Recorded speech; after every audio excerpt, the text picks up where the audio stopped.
E continuiamo con la politica, staccare Venezia dalla visione esclusivamente turistica e trasformare il panorama di Mestre secondo un piano urbanistico che attiri capitali. È l'idea del Partito dei Veneti. Roberto Bonaldi.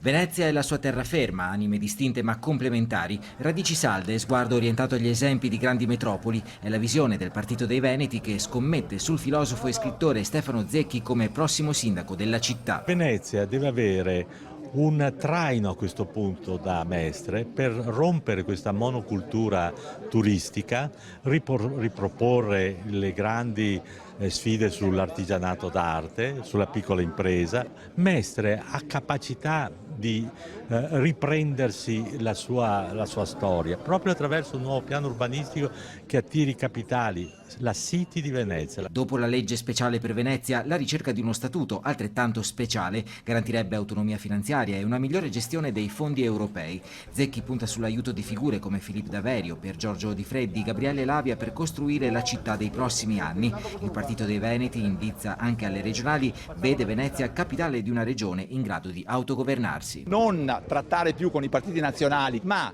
avere un partito territoriale che riesce ad essere efficace nella trattativa con Roma, esattamente come succede nella provincia autonoma di Bolzano. Il partito guarda i sondaggi commissionati all'agenzia Fabbrica Politica e punta a crescere. Per noi è già un buon punto di partenza viaggiare tra il 7 e l'8%. Il nostro obiettivo è quello di fare in modo che magari si vada al ballottaggio portando un po' sotto il 50% Brugnaro e poi ce la giochiamo.